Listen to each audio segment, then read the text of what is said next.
सच्चिदानंद रूपाय विष्णुपत्यादि Hathaway तापत्रय विनाशाय श्री कृष्णाय वयं नमः। हम लोग श्रीमद् भागवत पुराण को लक्ष्य करके सारे पुराण साहित्य के बारे में जानेंगे कि पुराण साहित्य क्या होता है। क्योंकि पुराण के विषय में विदेशियों ने हमारे साथ बहुत छल किया है। उस छल का हमको ज्ञान होना चाहिए, एक बात। दूसरी बात, आपने व्याकरण पढ़ा तो व्याकरण शास्त्रीय व्याख्या हमको प्रत्येक ग्रंथ की करना आना चाहिए। क्योंकि आप कितनों पढ़ना चाहें, अध्यात्म विद्या विद्या नाम सबसे बड़ी विद्या अध्यात्म विद्या है, तो लोग सीधा अध्यात्म विद्या पढ़ना शुरू कर देते हैं, जो संभव नहीं है। क्योंकि पद पदार्थ का ज्ञान नहीं होगा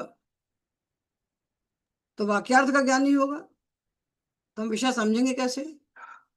तो पूरे देश में जो छल चल रहा है, बिना शब्द शास्त्र के, बिना न्याय शास्त्र के, बिना किसी भी शास्त्र के, सब शास्त्रों को छोड़ करके सीधी भागवत कह पढ़ी जा रही है। और सीधा मोक्ष के ठेकेदार बन के कथावाचक लोग जो भागवत सुना रहे हैं, तो हम इनके सबके लिए बता देते हैं कि आप पूरी भागवत पढ़ लीजिए, आप पूरी भागवत रट लीजिए, आप किसी कथावाचक से पूरी भागवत सुन लीजिए। मोक्ष नहीं होता। मोक्ष तो होता है कि वदन्तु शास्त्राणि यजन्तु देवान्, वदन्तु शास्त्राणि यजन्तु देवान्, कुर्वन्तु कर्माणि भजन्तु देवताः, आत्मैक्य बोधेन विना विमुक्तिर्न सिद्ध्यति ब्रह्म शतांतरेपि। आप कितने शास्त्र पढ़ लें, कितने देवताओं का यजन कर लें, कितने प्रकार के आप शुभ कर्म कर लें, और कितने भी देवताओं का भजन कर लें, जब तक आपको आत्मा ब्रह्म एकता का बोध नहीं होता, तब तक 100 ब्रह्मा की आयु बीत जाने के बाद भी 100 कल्प में भी जीव की मुक्ति नहीं हो सकती। इसलिए शास्त्रों को समझने की एक परंपरा है, उस परंपरा से जो चलता है वही परम लक्ष्य तक पहुंचता है। और बाकी तो पैसा कमाने के और मनोरंजन करने के, समय बिताने के धंधे हैं। इस धंधे से निकल करके आप लोग संस्कृत के विद्यार्थी हैं, आप लोगों ने व्याकरण शास्त्र को पढ़ा है, आप लोग पढ़ रहे हैं और आपकी शास्त्र में अभिरुचि है, तो इसलिए क्रम है, उसी क्रम से चलना पड़ेगा। तो हम जो बात बता रहे थे कि हमारे साथ जो छल हुआ, हमको अंग्रेजों ने कहा कि इन हिंदुओं को इतिहास लिखने की तमीज नहीं है, ये जानते नहीं इतिहास क्या होता है। तो उन्होंने ठेका लिया हमारा इतिहास लिखने का, और हमारी पिछली पूरी परंपरा को सत्यानाश करके उन्होंने ऐसा इतिहास, काल्पनिक इतिहास रच करके हमें धर दिया हमारे लिए, जिससे हमारा सारा गौरव नष्ट हो गया। और हम ये समझने लगे कि हाय हाय अंग्रेज ना आए होते तो हम बिल्कुल अशिक्षित मूर्ख पड़े रहते, जड़ बने रहते, बर्बर बने रहते। इन्होंने हमको सभ्यता सिखाई, यही इतिहास हमको पढ़ाया गया। तो पहली बात है, इस इतिहास से निवृत्ति कैसे हो। इनके बनाए हुए इतिहास से निवृत्ति हमारी होगी कैसे। शासन कुछ नहीं करे, शासन कुछ नहीं करेगा। शासन का काम है देश की सुरक्षा करना, देश की सीमाओं की रक्षा करना, देश की अर्थव्यवस्था को देखना, ये सब करेंगे। ये काम हमारी संस्कृति का काम, ये हमारा अपना काम है, देश के जन जन का काम। ये हमें स्वयं करना पड़ेगा, अपनी आवाज का विस्तार करना पड़ेगा, तब जाकर के होगा। तो वो कहते हैं कि इतिहास था ही नहीं हमारे पास। तो इतिहास था, पहले हम इस बात को प्रमाणित करें। तो देखिए, कथानक आता है छांदोग्य उपनिषद में कि हमारे पास ये पुराण शब्द, हमारे पुराण हमारा इतिहास है, हमारा महाभारत हमारा इतिहास है। ये हमने बताई बात पिछली पिछली कक्षा में। किंतु हमारा इतिहास इनके समान डेटा कलेक्शन नहीं होता है। ये पुराण विद्या, पुराण शब्द वेदों में भी है, तो वेद पहले की पुराण पहले, यही निर्णय करने में पच जाता है आदमी। तो छांदोग्य उपनिषद में कथा आती है कि सनत कुमार जी के पास नारद जी जाते हैं। नारद जी सनत कुमार के पास जाते हैं और उनसे जाकर कहते हैं देखिए कितनी विद्याएं पढ़ के गई हूँ। ऋग्वेदम भगवो अध्ययमी, मैं ऋग्वेद का अध्ययन कर चुका हूँ। ये लट्लकार जो है भूत अर्थ में। ऋग्वेदम भगवो अध्ययमी, हे भगवान मैंने ऋग्वेद का अध्ययमी। अब अध्ययमी तो लट्लकार है, किंतु ये लट के अर्थ में नहीं है, वर्तमान सामीप्य है। तो मैंने ऋग्वेद का अध्ययन किया है, यजुर्वेदम, सामवेदम, अथर्वणम। यजुर्वेद का भी किया है, सामवेद का भी किया है, अथर्ववेद का भी किया है। ये चार हो गए। इतिहास पुराणम पंचमम, और इतिहास पुराण जो है ये पंचम, ये पंचम वेद है। इसको पंचम वेद कहा गया है। ऋग्वेद, यजुर्वेद, सामवेद, अथर्ववेद के बाद इतिहास पुराणम पुराणम पंचमम वेदम। इतिहास पुराण नाम का जो पंचम वेद है उसका मैंने अध्ययन किया। ये कौन कह रहा है? छांदोग्य उपनिषद। उपनिषद जो है ये वेद के हिस्सा है, वेद का अंश है। तो वेद इस बात को स्वीकार कर रहा है कि इतिहास पुराण पंचम वेद है। और उसके बाद कहते हैं वेदा नाम वेदम, और जो वेदों का वेद है उसको भी हमने पढ़ा है। तो वेदों का वेद कौन है जानते हो? वेदों का वेद है व्याकरण। वेदा नाम वेदम व्याकरणम अध्ययमी। वेदों का वेद जो है, जो वेदों का भी वेद है। आपको व्याकरण नहीं आता तो वेद धरे रहिए, आरती उतारिए, जय जगदीश हरे करते रहिए वेद को रख करके। कितने संप्रदाय हैं जो वेद खरीदवा देते हैं आपको, रख लो अपने मंदिर में वेद और जय जगदीश हरे करते रहो। तो वेद का एक अक्षर भी हमारी समझ में नहीं आएगा, खोपड़ी में नहीं जाएगा यदि हम व्याकरण को नहीं जानेंगे। तो वेदा नाम वेदम व्याकरणम, उसको भी हमने पढ़ा। और पितृम, पितृ मैंने श्राद्ध कल्प इत्यादि है वो। राशिम, राशि ने गणित। दैवम, दैवम मैंने जो उत्पाद का विज्ञान होता है, क्या ये पीली बिजली चमकती है तो क्या होता है, सफेद चमकती है तो क्या होता है, इसके यहाँ जाने से क्या होता है, ये जो ज्ञान होता है उत्पादों का ज्ञान, प्रकृति के उत्पादों से भविष्य का ज्ञान करता है। और निधिम, निधि शास्त्र का मैंने अध्ययन किया है। और वाको वाक्य में तर्कशास्त्र का अध्ययन किया है। एक आयनम देव विद्याम, ब्रह्म विद्याम, भूत विद्याम, क्षत्र विद्याम, नक्षत्र विद्याम, सर्प देव जन विद्याम एतद भगवो अध्ययमी। इतनी सारी विद्याओं का मैंने अध्ययन किया है। और उसके बाद भी क्या हो रहा है कि मैं तो मंत्र वेदता हूं, सो हम भगवो मंत्रवेद एव अस्मि। हमको लगता है कि हम मंत्र वेदता हैं और आत्मवेदता नहीं है। इतना पढ़ने के बाद नारद को लग रहा है कि हम मंत्र वेदता है, मंत्र वेद को जानते हैं और आत्मवेदता नहीं, आत्मा को नहीं जानते। तो नात्मवेद, ऐसा हमको लगता है कि हम मंत्र वेदेवास्मि नात्मवेद, मैं मंत्र वेदता हूं, आत्मवेदता नहीं हूं। और श्रुतम ही एव में भगवत दृश्यभ्यस तरत शोक मात्मविद। किंतु हमने तो आप जैसे लोगों से सुना है कि जो आत्मा को जानता है वही शोक के पार जाता है, और जो आत्मा को नहीं जानता तो हजारों शास्त्र पढ़ने के बाद भी वो शोक के पार नहीं जा सकता। इसी बात को शंकराचार्य कहते हैं, वदंतु शास्त्राणि यजंतु देवान कुर्वन्तु कर्माणि भजन्तु देवता आत्मैक्य बोधेन बिना विमुक्तिर न सिद्ध्यति ब्रह्म शतांतरेपि। आत्मा और ब्रह्म की एकता का ज्ञान नहीं होता तो हजारों ब्रह्म शतांतर, ब्रह्मा स्व ब्रह्मा, एक ब्रह्मा की जो आयु होती, स्व ब्रह्माओं की आयु के बीच जाने के बाद भी जीव की मुक्ति नहीं होती। इसलिए ताली बजाने से, नाचने से, गाने से, दूसरे के मुख से भागवत सुनने से, अपने आप भागवत के पढ़ने से, इससे कुछ से मुक्ति होने वाली नहीं। मुक्ति के लिए हमको व्याकरण शास्त्र के अध्ययन पूर्वक शास्त्रों का अध्ययन करना पड़ेगा, अध्यात्म विद्या का अध्ययन करना पड़ेगा। तो हम भागवत सुने तो व्याकरण के अध्ययन पूर्वक सुने, तब हमको शब्दों का समझ में आएंगे। 7 दिन में दुनिया में कोई भागवत नहीं सुना सकता, किसी का सामर्थ्य 7 दिन में भागवत सुनाने का नहीं। एक आसन पर आप 24 घंटे बैठ जाएंगे तो भी 7 दिन भागवत नहीं। तो इसलिए ये केवल थोड़ा थोड़ा आपको ग्लिम्सेस है दिखाने के लिए। तो स्वयं पढ़ना है, स्वयं अध्ययन करना है। और उससे ये बात सत्य है कि भागवत एक ऐसा ग्रंथ है क्योंकि कहते हैं भागवत के प्रत्येक शब्द में भगवान अनुस्यूत है। जैसे माला होती है ना, माला, तो माला के जो फूल हैं, दो फूल को खोलेंगे तो धागा दिखेगा, दो फूल खोलेंगे तो सूत्र दिखेगा। तो माला के प्रत्येक फूल के भीतर जैसा सूत्र है, अनुस्यूत है उसमें, उसी सूत्र में सारे फूल फंसे हुए हैं। इसी प्रकार भागवत के प्रत्येक शब्द में भगवान है।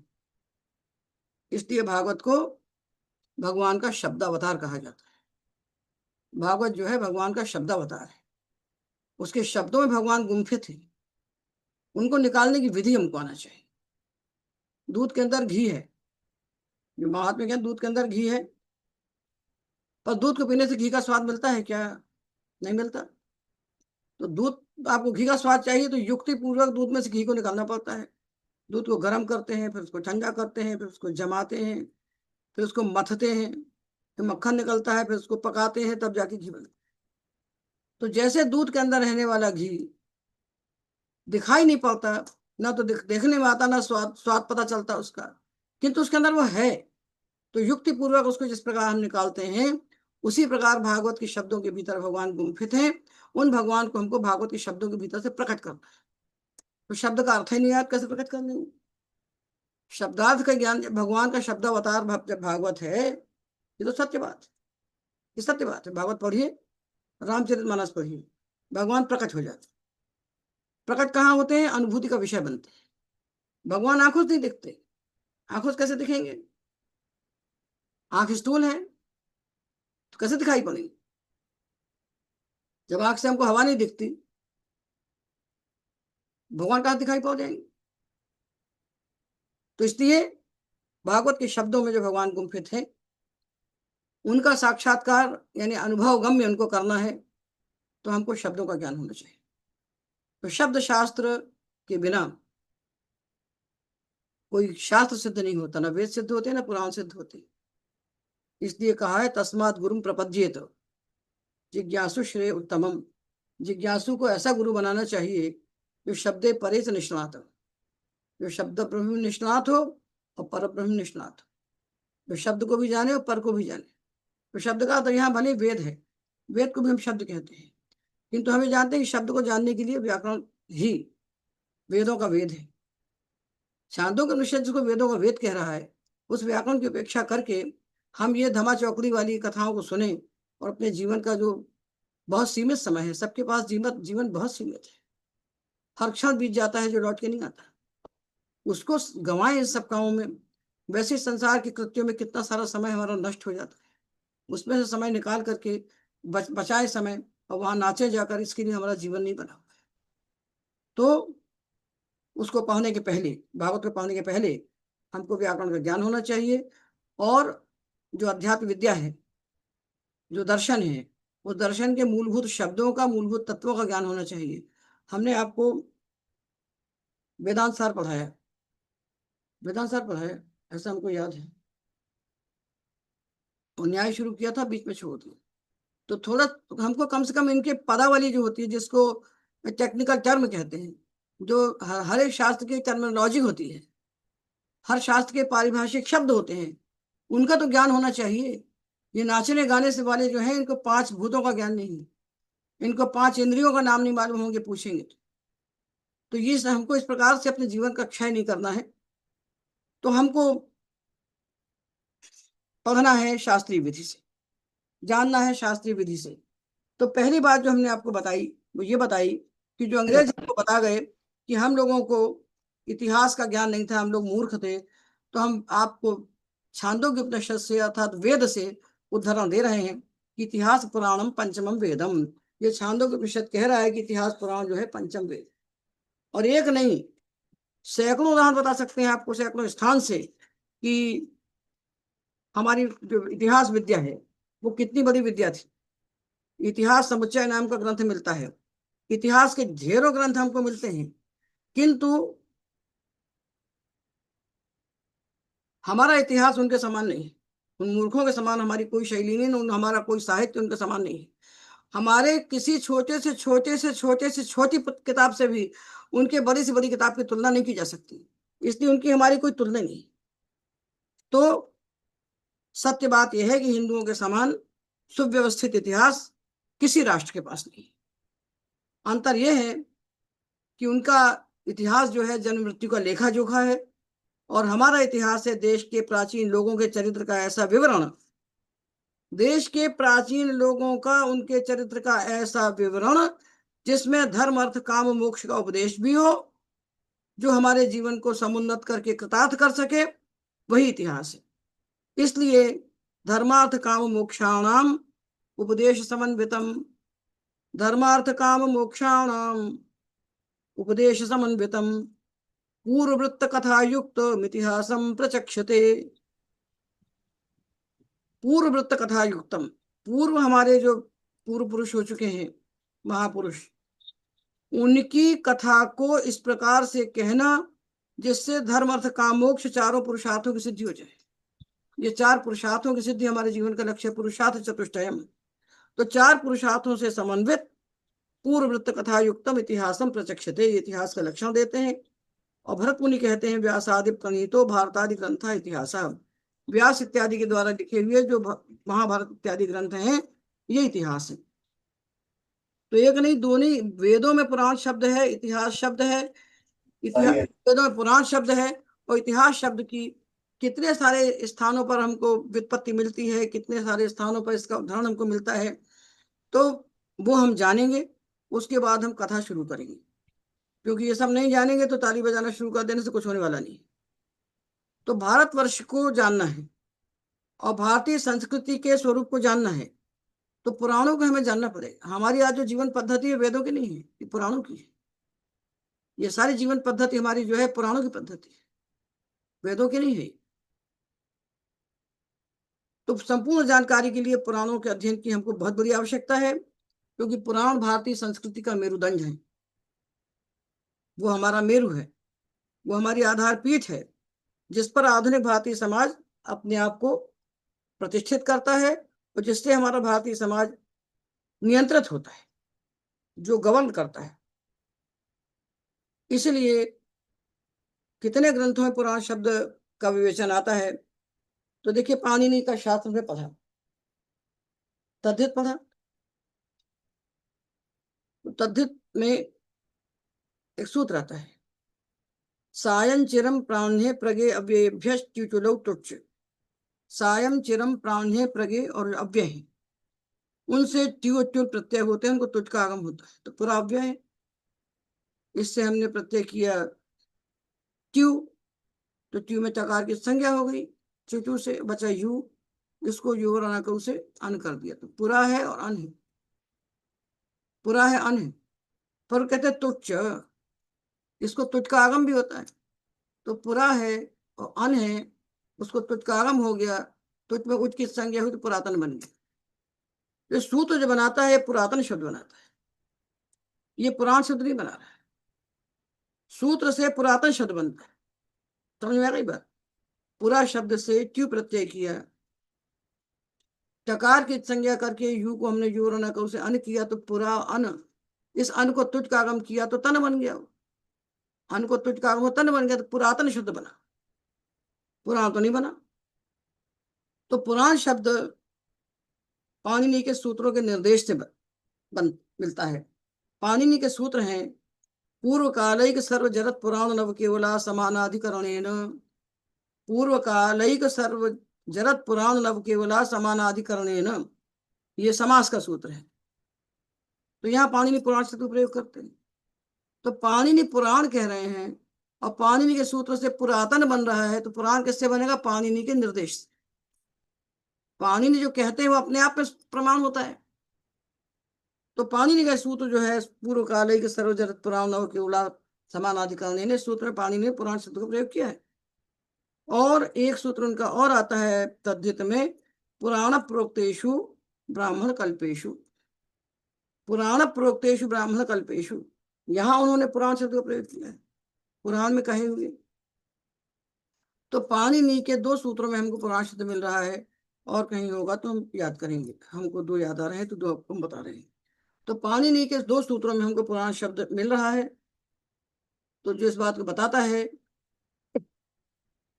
कि पाणिनि के पहले से पुराण हमारे देश में परंपरा के रूप में स्थित थे। तो ये जो पुराण शब्द बनेगा ये पाणिनि के निर्देश से बनेगा, और जो पुरातन शब्द बनेगा ये सूत्र से बनेगा, प्रक्रिया से बनेगा। और पुराण शब्द बना तो पुरा से क्यों तो हो गया, तुझ का आगम नहीं हुआ, तो तुझ का आगम होकर पुरातन, और तुझ के बिना जो पुराण बना वो पाणिनि के सूत्र के निर्देश से हो। ऋग्वेद में भी अनेक स्थानों पर पुराण शब्द का प्रयोग मिलता है, किंतु वो प्राचीन अर्थ में होता है, विशेषण के रूप में आता है। और यास्क कहते हैं पुराण को, पुराण क्या है, कहते पुरा नवम भवति, जो पुराना है वो नया हो जाता है, पुरा नवम भवति। जो पुराना है, पुराना होके भी जो नया है, पुराना होके भी जो नया है वो पुराण है। और वायु पुराण कहता है कि पुरा अनति इति पुराण, जो अन धातु है अदादिगण का, प्राणिति प्राण ने, अन प्राण ने, उस अन धातु से बनाया पुरा, और अन बन गया पुराण, अनत्व कर दिया, पुरा अनति इति पुराणम।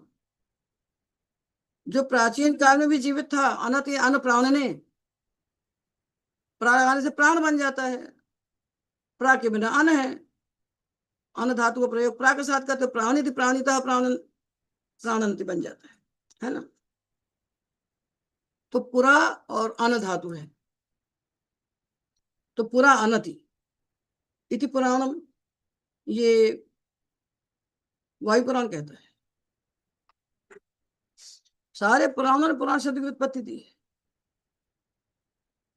और पद्म पुराण कहता है पुरा परंपराम वष्टि, वष्टि यानी वशकांतौ, वशकांतौ वष्टि उष्टः उशन्ति, आदादिगण का धातु है वष्टि उष्टः उशन्ति, वक्षि उष्ठा उष्ठ, वश्मि उष्वः उष्मः।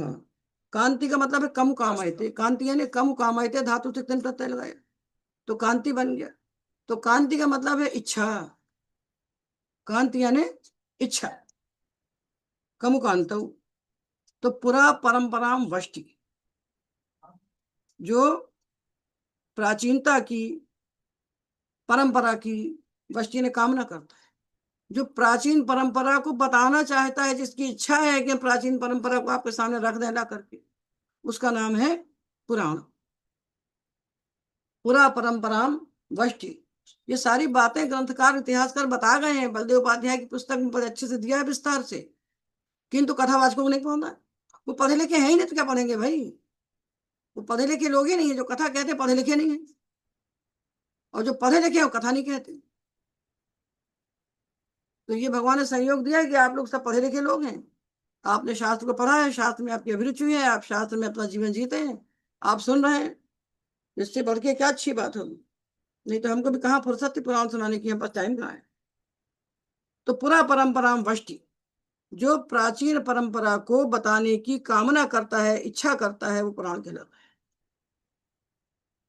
और ब्रह्मांड पुराण कहता है पुरा एतद अभूत, ऐसा पहले हुआ था।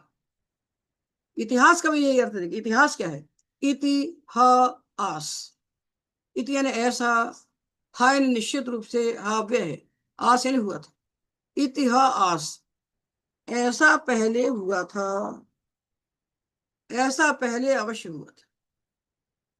उसका नाम इतिहास है, मतलब कल्पना नहीं है। इतिहास जो है, जिसको हिस्ट्री कहते हैं, जो निश्चित रूप से हुआ था, इतिहास इतिहास है। उसी बात को कहते हैं ब्रह्मांड पुराण में पुरा एतद अभूत। ये जो हम बता रहे हैं आपको पुराण में रहने वाली घटनाएं, ऐसा पहले हुआ था, मतलब हम काल्पनिक घटनाएं, काल्पनिक कथाएं नहीं कह रहे हैं। महाभारत को एपिक, इतना बड़ा इतिहास हमारा विश्व का, इससे प्राचीन कोई ग्रंथ नहीं होगा। ये दो हमारे काव्य जो है रामायण महाभारत, दुनिया के स्तंभ है, ये इतने बड़े प्रकाश स्तंभ है, विश्व संस्कृति के कोश हैं। उनको गप कह करके, उनको एपिक कहकर, उनको काल्पनिक कहकर इन्होंने हमारे ऊपर जो ठोकर मारी है, जो प्रहार किया है, इसको बच्चे को जानना चाहिए। पर व्यवस्था ऐसी, बच्चा जो केजी से लेकर पीजी तक पढ़ता है, उस केजी से पीजी के बीच में कहीं भी भारतीय ग्रंथों का लेश भी नहीं है, उसकी गंध भी कहीं नहीं है। वो कुछ नहीं जानता, कुछ भी नहीं जानता। वो केवल परीक्षा पास होता है। अभी हमारी पौत्री आई थी मुंबई से, वो एमडी है, वो एमडी है पीडियाट्रिक्स में। उससे हमने पूछा चेतक कौन है, बोले हमको नहीं मालूम। वो चेतक को नहीं जानते, क्योंकि सिलेबस में कहीं नहीं है चेतक। तो उसका भाई बोलता है हमको पता है चेतक स्कूटर है। तो हमने कहा चेतक स्कूटर का नाम क्यों रखा गया, किसके नाम से रखा गया, ये नहीं मालूम। तो हमारे अपने अतीत का हमको ज्ञान नहीं है, और आधुनिक चकाचौंध की विद्याएं पढ़ के समझते हैं बहुत पढ़े पढ़े लिखे हो गए, बहुत ब्रिलियंट हो गए। इससे कुछ नहीं होता है। ये बहुत अंधकार का युग है, बहुत अंधकार का युग है कि हमने अपनी शिक्षा को खो दिया। आदमी का निर्माण शिक्षा से होता है, और शिक्षा में लेश भी नहीं है भारतीय संस्कृति का। हमारे बच्चे, इनको हम कहते हैं पढ़ा करो, तो ये व्याकरण पढ़ने फुर्सत नहीं मिलती, उसी को दिन भर उसी चाहते रहते हैं। ये क्यों बात आती है बीच बीच में भाई? हाँ, मुश्किल नहीं सोचो। तब हम लोग थोड़े से लोग बैठ करके चिंता करेंगे, तो भगवान कहीं ना कहीं इसका फल तो देंगे ही देंगे। तो इन व्युत्पत्तियों से हम जानते हैं पुरा एतद अभूत इतिहास। इनसे हम जानते हैं कि पुराण का विषय जो है वो प्राचीन काल से संबद्ध है। कितने प्राचीन काल से? तो प्रत्येक पुराण सृष्टि के आदि से शुरू होता है। सृष्टि कैसे हुई सब पुराणों बताया जाता है। विसर्गश्च प्रतिसर्गश्च वंशो मनमंतराणि च, ये पुराण का लक्षण है। तो सृष्टि बनी, वहां से लेकर अद्यतन आज तक की घटनाओं को पुराणों में बताया जाता है। इसलिए पुराण का संबंध इतिहास से। इसलिए दोनों का सम्मिलित नाम दे दिया छांदोग्य में, इतिहास पुराणम भगवो झेम। भगवान हम इतिहास पुराण दोनों को पढ़ चुके हैं। इतिहास पुराण को एक साथ कहा जाने लगा।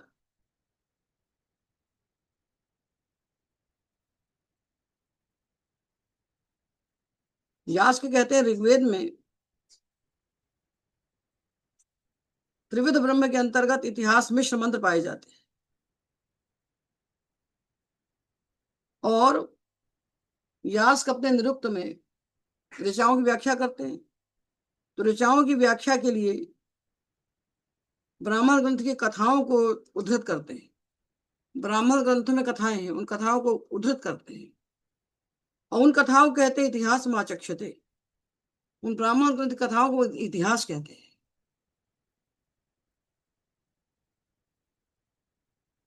और वेदार्थ व्याख्या जब करते हैं व्यास,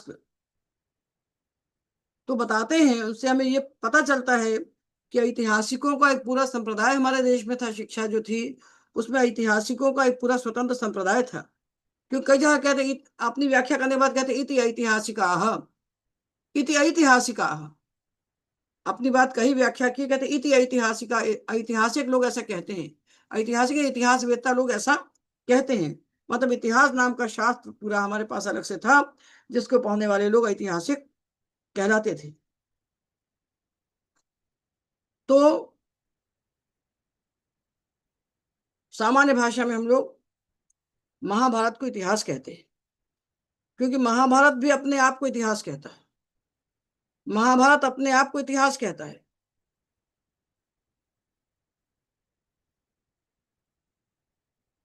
रामायण भी इतिहास है, किंतु महाभारत जो है वो हमारा सबसे बड़ा इतिहास है। महाभारत अपने आप को इतिहास कहता है। इसके कुछ प्रमाण मिलते हैं ये महाभारत के। देखिए, ग्रंथ के अंदर मिलने वाले प्रमाण अंतः प्रमाण कहलाते हैं। किसी ग्रंथ के भीतर मिलने वाले प्रमाण आंतरिक प्रमाण अंतः प्रमाण कहलाते हैं। और कुछ प्रमाण बाहरी मिलते हैं कि दूसरे ग्रंथों ने महाभारत के बारे में क्या कहा। दूसरे ग्रंथ महाभारत को इतिहास कहते हैं कि नहीं, और महाभारत अपने आप को इतिहास कहता है कि नहीं। तो महाभारत अपने आप को स्वयं इतिहास के नाम से कहता है, क्योंकि वो कहते हैं जयो नामे इतिहासोयम श्रोतव्यो विजिगीषुणा। जो विजिगीषु है, जो विजय की इच्छा रखते हैं, ऐसे लोगों को जय नाम के इतिहास को अवश्य सुनना। इसका नाम पहले जय था, फिर भारत नाम हुआ, फिर महाभारत हुआ। पहले इसका जय नाम था, महाभारत। तो जयो नामे इतिहासो यम श्रोतव्यो विजिगीषुणा। जो विजिगीषु है, जी धातु से कौन सा प्रत्यय हुआ? जी जय से क्या बना? जिगीषु कैसे बना? सन प्रत्यय हुआ। सन प्रत्यय जिगीष धातु बना, सन प्रत्यय लगाया तो जिगीष बना। सन लिटोर जे कुछ तो हो गया, जी जी जी जी बना, तो सन लिटोर जे से अभ्यास से उत्तर को कुत हो गया, तो जिगीष धातु बना। जिगीष जिगीषति ने जेतुम इच्छति जिगीषति, और जिगीष से सनाशन से भिक्षु से सन्नत धातुओं से उ प्रत्यय, तो जिगीषु बन गया, बन गया। जी धातु से सन, सन लगा करके जिगीष, और जिगीष से उ प्रत्यय करके सनाशन से भिक्षु से जिगीषु, और विपसर्ग हुआ तो विजिगीषु, तृतीय में विजिगीषु नाम। जयो नाम इतिहासो यम श्रोतव्यो विजिगीषु नाम। जो विजिगीषु लोग हैं, जिनको विजय की इच्छा है, उनको जय नाम के इस इतिहास को अवश्य सुनना चाहिए। ये महाभारत ही कह रहा है, ये महाभारत का ही उद्धरण है, ये उद्धरण महाभारत का ही है। और महाभारत के उद्धरण आते हैं, जो इतिहास, इसको महाभारत को इतिहास नहीं इतिहासोत्तम कहता है। ये सबसे उत्तम इतिहास है। इतिहासोत्तमादस्मात् जायन्ते कवि बुद्धयः। आदि पर्व में कहते हैं व्यास जी कि ये जो इतिहासोत्तम है, इसको पढ़ के कवि लोग पैदा होते हैं। कवि ऐसे नहीं पैदा हो जाते, कवि खाली प्रतिभा से नहीं हो जाते कि प्रतिभा आपके पास है तो आप कवि हो जाएंगे। किसी भी काव्य को रचने के लिए 3 चीजें चाहिए: शक्ति, निपुणता, हाँ शास्त्र काव्याद्यवेक्षणात्। तो शक्ति चाहिए, निपुणता चाहिए, और अभ्यास चाहिए। इति हेतु तदुद्भवे, काव्य की शिक्षाभ्यास इति हेतु तदुद्भवे। तो आपको कविता लिखना है, तो पहली बात, कविता हर आदमी नहीं लिख सकता। कविता लिखने की प्रतिभा होती है, जन्मजात किसी में होती है, वो जन्मजात क्षमता को प्रतिभा कहते हैं, वो शक्ति है। पर केवल शक्ति से कविता नहीं लिखी जाती, निपुणता चाहिए। तो कहाँ से आएगी? जब तक आप बड़े बड़े ग्रंथों को नहीं पढ़ेंगे। तो पहला ग्रंथ मुस्लिम महाभारत है, ये इतिहासोत्तम है। इतिहासोत्तमादस्मात् जायन्ते कवि बुद्धयः। इस इतिहासोत्तम, सबसे उत्तम इतिहास को पढ़कर ये कवि बुद्धि पैदा होते हैं। तो इतिहास और पुराण जो है, उनको इकट्ठा करके कहा जाने लगा। क्योंकि पुराण अपने आप को इतिहास कहता है, महाभारत अपने आप को इतिहास कहता है, और पुराण भी अपने आप को इतिहास कहता है, और वायु पुराण अपने आप को पुरातन इतिहास कहता है। तो इतिहास पुराण वस्तुतः बहुत पृथक नहीं है। हमारा इतिहास ही पुराणों के रूप में प्रकट हुआ है, इस बात को हमको जानना चाहिए। और धीरे धीरे ये साहित्य हमारा 18 पुराण, फिर 18 उपपुराण और 18 औपपुराणों के रूप में विकसित हुआ। इन पुराणों की बात हम एक कक्षा में आपसे और कहेंगे, और उसके बाद हम आपको आरंभ करेंगे। अब हुआ क्या है कि ये जो श्रीमद् भागवत है, देखिए क्या होता है, नया ग्रंथ कोई रचता है तो पुराने जो अति प्रसिद्ध ग्रंथ हैं उनके उदाहरण उसमें आ ही जाते हैं। और महाभारत में राम की कथा आती है, और रामायण महाभारत कथा नहीं आती, ये आंतरिक प्रमाण होते। महाभारत में रामायण की कथा है, आती है, मतलब महाभारत रामायण के बाद लिखा गया। और रामायण में महाभारत कथा नहीं आती, मतलब रामायण से पहले ग्रंथ है, ये अंतः प्रमाण होते हैं। पर महाभारत रामायण लिखे जाने के बाद परवर्ती कवि ऐसा कर नहीं सकते कि उनके वो रामायण महाभारत का स्मरण ना करें। संस्कृत साहित्य का बहुत बड़ा भाग रामायण महाभारत से प्रकट हुआ है। इसलिए जिस ग्रंथ का आश्रय लेके अगले ग्रंथ लिखे जाते हैं, वो ग्रंथ उनका उपजीव्य कहलाता है। तो रामायण महाभारत संस्कृत काव्यों के उपजीव्य ग्रंथ है। अनेक कथाएं, अनेक नाटक, अनेक काव्य केवल रामायण महाभारत की कथाओं को लेकर के लिखे गए हैं। ये दो इतने महान ग्रंथ हैं जो पूरी भारतीय संस्कृति के स्तंभ कहना चाहिए इन दोनों। इनको लेकर परवर्ती साहित्य लिखा गया है। इसलिए इनकी उपेक्षा करके, इनको काल्पनिक कह के अगर हम छोड़ देते हैं तो हम अपने पैर पर कुल्हाड़ी मार के अपनी खुद की पहचान को भूल जाते हैं। हम अपने आप को नहीं पहचान सकते। आज वर्तमान समय में जितने भी लोग इस देश के हैं वो शरीर से हिंदू हैं, उनको अपनी पहचान नहीं। उनकी पहचान कराने के लिए जो इतना बड़ा समुदाय जो खड़ा हुआ है, ताली बजाने वाला, ताली बजवाने वाला, नचवाने वाला, इस समुदाय के पास समझ नहीं है कि आप कथा किसकी कह रहे हैं। कथा कही जाती है अपनी पूरी प्राचीन परंपरा को जान करके, उस परंपरा से अपने आप को जोड़ करके, अपने महत्व को जानकर हम अपने आगे के लिए कर्तव्य का निर्धारण करें। तो ये शिक्षा नहीं करेगी, ये कर नहीं सकती। ये हमको अपने व्यक्तिगत रूप पर करना पड़ेगा और उसके लिए संस्कृत को पढ़ना पड़ेगा और संस्कृत भाषा को व्याकरण के द्वारा पढ़ करके हमको अपने इतिहास पुराणों का अध्ययन करना पड़ेगा। होता क्या है कि ग्रंथ तो इतने बड़े बड़े हैं, पूरी आयु क्षीण कर सकते हैं। इतने बड़े बड़े ग्रंथ हैं, एक ही ग्रंथ को पढ़ने में जीवन खत्म हो जाता है। इसलिए उसमें से चुन के, चयन करके, अपने आवश्यकता के अनुसार सामग्री का संकलन करके हमको इस काम को करना है और पूरे भारतीय समाज के लिए करना है। क्योंकि ये जो हमारा इतिहास है, ये जो हमारे ग्रंथ हैं, इतिहास प्राचीन आख्यानों का वर्णन करता है। वो केवल घटनाक्रम, तिथि मात्र का, हमारा इतिहास केवल तिथियों का और घटना का संकलन नहीं है। वो नाना विषयों की शिक्षा हमको देता है और लोक व्यवहार के तत्वों को प्रकट करता है। वो केवल जन्म मृत्यु का ब्यौरा नहीं देता। हमारा इतिहास ऐसा है ही नहीं। इसलिए उन्होंने कहा धर्मार्थ काम मोक्षाणाम उपदेश समन्वितम। धर्मार्थ काम मोक्ष के उपदेश से समन्वित है। ऐसे पूर्ववृत्ति की कथा कोई कहता है तो नाना विषयों की शिक्षा देकर लोक व्यवहार हमको बताता है और लोक व्यवहार के तत्वों को प्रकट करके मनुष्य के हृदय के मोह को और मनुष्य के हृदय के अज्ञान को भी निवृत्त करता है, उस अज्ञान का भी निवारण करता है। इतिहास प्रदीपेन मोहावरण घातिना, इतिहास प्रदीपेन मोहावरण घातिना लोक गर्भगृहम कृष्णम यथावत संप्रकाशितम।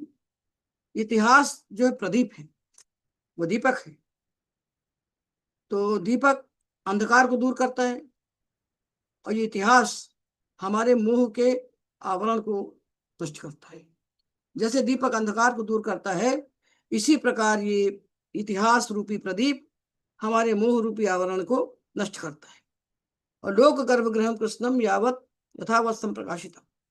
तो लोक का जो गर्भगृह है, ये हम लोक जिसमें हम रहते हैं, इसका नाम लोक है। इस लोक के समग्र गर्भगृह को ये इतिहास प्रकाशित करता है। इसलिए इन इतिहास ग्रंथों के बिना न हम अपनी पहचान कर सकते, न अपने राष्ट्र की पहचान कर सकते, न अपनी परंपरा की पहचान कर सकते, न हम अपने पूर्ववृत्तों को जान सकते। इसलिए ये तो हमने पुराणों में बताया। अब पुराण के विषय में तो बातें बताएंगे तो बहुत सारा हो जाएगा। कुछ उदाहरण और बता देते हैं कि ऋग्वेद में पुराण शब्द का प्रयोग अनेक मंत्रों में मिलता है, किंतु ये पुराण साहित्य का द्योतक नहीं होता, ये केवल प्राचीनता का द्योतक है। किंतु अथर्ववेद में, हम अथर्ववेद सबसे अर्वाचीन कहलाता है। इसमें पुराण शब्द इतिहास, गाथा और नाराशंसी शब्दों के साथ मिलता है, जहां एक विशिष्ट विद्या के रूप में इसका प्रयोग किया गया है। और यजुर्वेद के साथ पुराण भी वहां भी आता है, किंतु अथर्ववेद का मंत्र आता है ऋच सामान्य छंदांसी पुराणम यजुषा सह। उच्छिष्टा जगिरे सर्वे दिवि देवा दिविश्रुताः ऋचः सामान्य छंदांसी। ऋचाएं और साम और यजुर्वेद के साथ पुराण, ये सब उच्छिष्टा जगिरे सर्वे, ये सब उसी से प्रकट हुए। उच्छिष्ट से ऋचाएं साम छंद पुराण यजुष सब उत्पन्न हुई। इतना ही नहीं, जीवलोक में निवास करने वाले देवता भी उसी उच्छिष्ट से उत्पन्न हुए। तो उच्छिष्ट से तात्पर्य है विद्वानों का कि कुछ लोग उच्छिष्ट को हम कहते हैं बचा हुआ, उच्छिष्ट बना कैसे? उत उपसर्ग है और शिष्ट धातु है, शिष्टि विशेषण उसका प्रत्यय की, तो उच्छिष्ट बन गया, जिसको हम जूठन कहते हैं। तो जूठन अर्थ में रूढ़ हो गया बाद में, जूठन इसलिए जो बचा हुआ। उच्छिष्ट मतलब जूठन होता नहीं है, उच्छिष्ट है बचा हुआ। आपने भोजन बनाया, जो शेष रह गया, बच गया, उसका नाम उच्छिष्ट है। वो थाली का बचा हुआ उच्छिष्ट नहीं है। तो उसको खाने के बाद बचा हुआ उच्छिष्ट है, या बनाने के बाद बचा हुआ उच्छिष्ट है। उच्छिष्ट यानी बचा हुआ। तो कुछ लोग इसका अर्थ करते हैं यज्ञ का अवशेष, किंतु सायण कहते हैं उद ऊर्ध्वम सर्वेशाम भूत भौतिका नाम अवसाने शिष्टा उर्वरतः परमात्मा। तो सब पदार्थों का अवसान होने पर शेष रहने वाला जो, अच्छा सबका अवसान कर देते हैं। देखिए, ये हमारी जो विधि है परमात्मा को जानने की, विधि क्या है? वो डायरेक्ट मेथड से नहीं मिलता, वो इनडायरेक्ट मेथड से मिलता है। नेति नेति नेति नेति, परमात्मा को क्या कहते हैं? नेति नेति। आपने इसको उठाया, ये परमात्मा है, बोले नहीं है। तो फिर ये परमात्मा है, बोले ये भी नहीं है। संसार भर की हर वस्तु को आप सामने रखिए तो कहते हैं नेति, ना इति ना इति नहीं है। तो नेति नेति के बाद जो बच गया वो परमात्मा है। सारी वस्तुएं, पृथ्वी को कहो तो ये तो पृथ्वी है, परमात्मा नहीं है। तो आकाश है, परमात्मा नहीं है। तो जल है तो परमात्मा नहीं है। मनुष्य है तो ये तो शरीर है।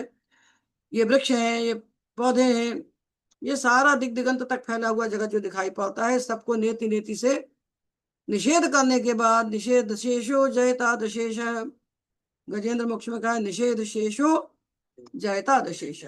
सारे निषेध से, निषेध सब चीजों का निषेध करने के बाद जो बच गया, तो कौन बच गए? हम बच गए। जो निषेध करने वाला वही बच जाता है, तो जो हम स्वयं है वही परमात्मा है। तो निषेध शेषो जयता दशेष, तो कहते हैं ये उच्छिष्ट जो है, उच्छिष्ट यानी सबका निषेध करने के बाद जो बच गए।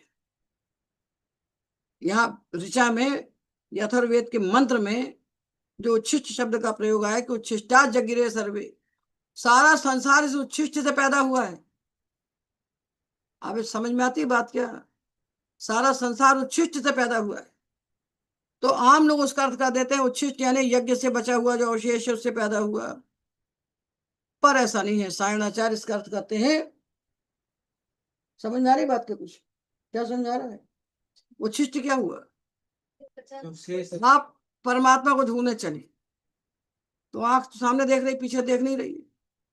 तो आंखों से देखने वाला या इंद्रियों से जाना जाने वाला जितना ही पदार्थ है, या मन से सब समझा जाने वाला जितना पदार्थ है, आप इंद्रियों से जानेंगे, आंख से जानेंगे, कान से जानेंगे, या मन से जानेंगे। तो ये मन बुद्धि और इंद्रियों से जाना जाने वाला जितना संसार है, ये परमात्मा नहीं है। इसको हम छोड़ते जाते हैं, ये नहीं है, ये नहीं है, ये नहीं है, ये निषेध करते जाते हैं। नेति नेति करना, निषेध करना, और निषेध के बाद जो बच गया वो क्या कहलाया? उच्छिष्ट शेष। वो उच्छिष्ट शेष कहलाए। नेति नेति से बच गया, वो उच्छिष्ट शेष जो है, उसी से सारा संसार पैदा हुआ।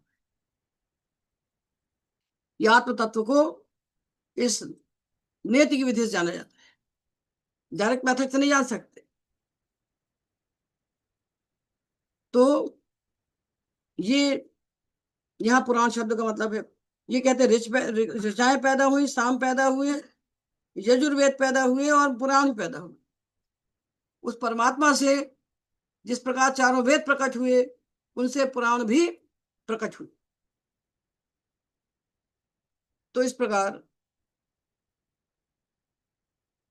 पुराण की प्राचीनता अथर्ववेद में एक बात और आती है, ये आसीत भूमि पूर्वा या मध्यात विदु जो वही ताम विद्यान नामथा समन्वित पुराणविद, समन्वित पुराणविद।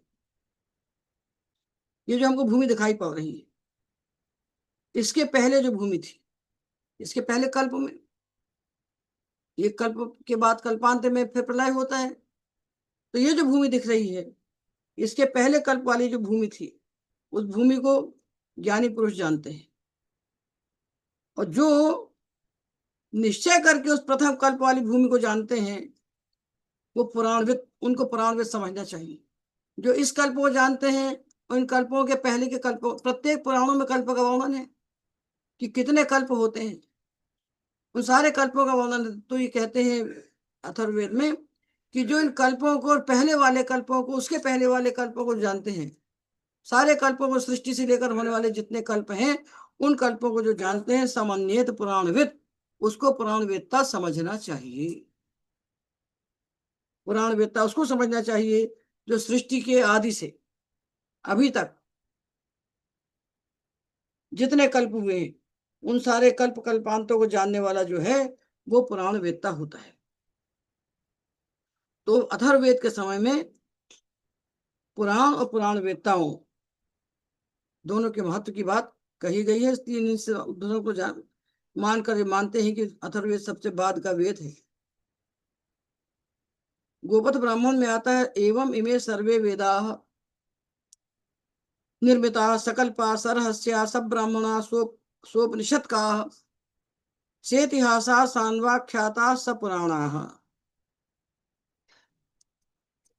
ये सब प्रकट हुए, सारे वेद कल्पों के सहित, जो कल्प हैं उनके सहित, और रहस्य यानी उपनिषदों के सहित, ब्राह्मणों के सहित, अच्छा, सब ब्राह्मणा सोपनिषद का, ब्राह्मणों के सहित, उपनिषदों के सहित, इतिहास के सहित, ये सब प्रकट हुए। तो इसीलिए वेदों से लेकर अभी तक ये पुराणों की जो बात हमने बताई, पुराण शब्द के अर्थ का अनुसंधान किया, पंचवेदान वहीं पर आता है आपके अथर्ववेद की। प्राचीन दिशा से सर्पवेद, दक्षिण दिशा से पिशाच वेद, पश्चिम दिशा से असुर वेद, और उत्तर दिशा से इतिहास वेद, और ध्रुवा से, ध्रुवा ने पैरों के नीचे से, और ऊर्ध्वा से पुराण का निर्माण हुआ। उत्तर दिशा से इतिहास वेद, और पुराण कहाँ से पैदा हुए? पैरों के नीचे और सिर के ऊपर, ऊर्ध्व और अधर दिशाओं से पुराणों का निर्माण हुआ। ये पुराण उस समय वेद के समान मान्य शास्त्र थे। ये बात सत्य है, क्योंकि एक जगह दो जगह नहीं, हमारी पूरी परंपरा में पुराणों का अत्यंत महत्व बुद्धि से वर्णन किया गया है। और ये हमारे इतिहास है। इन इतिहास को, इनको गप कह करके, इनको काल्पनिक कह करके हम अपनी जड़ों को काटते हैं। तो हम इनको पढ़ें तो 18 पुराण, 18 पुराण पढ़ना संभव जीवन में नहीं है। इसलिए पुराणों में जो महत्व भागवत को मिला हुआ है, उसको लक्ष्य करके हम लोग अपनी बात आरंभ करेंगे। उदाहरण हमने बहुत सारे बताए आपको, आरण्यकों में भी हमने आपको ऋग्वेद के उदाहरण बताए, जहाँ विशेषण रूप में है। हमने अथर्ववेद बताया, जहाँ पुराण ग्रंथों के रूप में कहा गया है। और आरण्यकों में भी पुराण जो है पूरे शास्त्र के रूप में प्रकट हो चुके हैं। वहाँ भी ब्राह्मणानि इतिहासान पुराणानि कल्पान गाथा नाराशंसी, ये सब वहाँ पुराण शब्द पूरे शास्त्र के रूप में प्रतिष्ठित हो चुके हैं। उपनिषद का बताया, उपनिषदों में छांदोग्य का बताया, और बृहदारण्यक उपनिषद में भी आता है, वहां भी पुराण आता है। महतो भूतस्य निश्वसित मेतद, महतो भूतस्य निश्वसित मेतद यद ऋग्वेदो यजुर्वेद सामवेदो अथर्वांगी रसा इतिहास पुराणम। उस महान भूत का निश्वास, परमात्मा की निश्वास है जो ऋग्वेद है, यजुर्वेद है, सामवेद है और आंगिरस और इतिहास पुराण। यश निश्वसितम वेदा कहते हैं जिसका परमात्मा का निश्वास है वेद। तो बृहदारण्य कहता है सारे वेद और इतिहास पुराण ये भी परमात्मा का ही निश्वास है। जैसे वेद परमात्मा से प्रकट हुए हैं साक्षात, इसी प्रकार इतिहास पुराण भी परमात्मा का निश्वास स्वरूप है। इसलिए उन पुराणों को पढ़ना इस राष्ट्र की पहचान है, पुराणों को पढ़ना अपनी पहचान है, और पुराणों को पढ़ने से आत्मविद्या की सिद्धि बड़ी सरलता से होती है। जो आत्मविद्या वेदों में गुह्य रूप में है, इसलिए उसको सबको नहीं बताया जाता, सबके उपदेश का विषय नहीं बनती है वो, किंतु पुराणों पर सबका अधिकार है। ये सबसे बड़ी बात है कि वेदों पर सबका अधिकार नहीं है, वेद पर सबका अधिकार नहीं है, पर जो कुछ वेद में कहा है वो सब कुछ ज्यों का त्यों पुराणों में कह दिया गया है। तो वो जो गुह्य विद्या थी वो यहाँ प्रकट होकर जन जन के लिए सुलभ हो गई है। इस पर वर्ण विशेष का अधिकार नहीं कहा गया है, सब लोग उसको पढ़ सकते हैं। तो जो वेद है वही पुराण है। तो भेद क्या होता है? वेद में अक्षर मात्राएं सब निर्धारित है, एक एक अक्षर गिना हुआ है वेद का, एक एक मात्रा गिनी हुई है वेद की, कि आप एक अक्षर वेद के अंदर घुसे हो नहीं सकते, कहीं से प्रविष्ट नहीं कर सकते, ना उसकी अनुपूर्वी को बदल, अनुपूर्वी नहीं जो वर्णों का क्रम है उसको नहीं बदल सकते। किंतु यदि अनुपूर्वी बदल दी तो उसका वेदत्व नष्ट हो जाता है। जैसे हम कहते हैं अग्निमीड़े पुरोहितम, ये वेद है, अब इसको आपने ईड़े अग्निम कह दिया तो वेद नहीं रहेंगे। तो यही काम किया है इन्होंने। भागवत में वेद के मंत्रों के ढेर सारे ज्यों के त्यों मंत्र अनुपूरी बदल कर आ जाते हैं, तो अनुपूरी बदलने से उसकी वेदता नष्ट हो जाती है। तो वेद की बातों को, वेद के सिद्धांतों को, जो वेद में गुह्य रूप में है जो आत्मविद्या, उसको सीधा ला करके इसमें प्रकट कर दिया गया है। इसलिए हमारी धारा, विचारधारा कहीं नहीं टूटती। ये कितनी बड़ी बात है, हजारों साल से जिसको हम लोग नहीं जानते, कोई 26,000 कहता है, कोई 27,000 कहता है, कोई 5,000 कहते हैं, जिसको जितनी खोपड़ी में आता है उतना कहते हैं।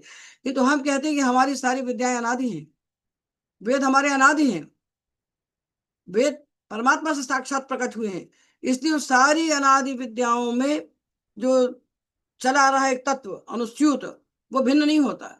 तो वेदों में जानना कठिन है, वेदों से समझना उस आत्मविद्या को कठिन है, किंतु पुराणों में वो आत्मविद्या सीधी प्रकट होकर हमारे सामने आती है, उस ब्रह्म तत्व को हमारी मुट्ठी में लाकर धर देती है, उसका साक्षात्कार हमें करा देती है।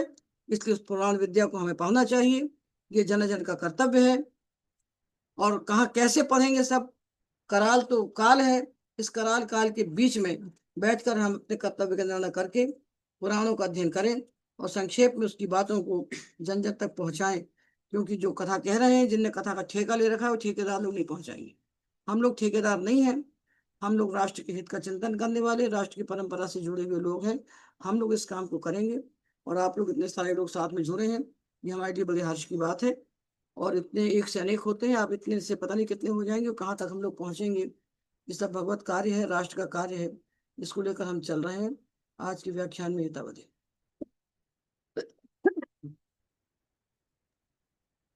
जिसको कुछ पूछना है पूछिए।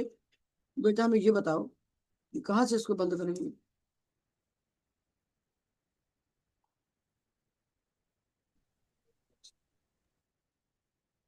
ये रिकॉर्डिंग बंद होगी और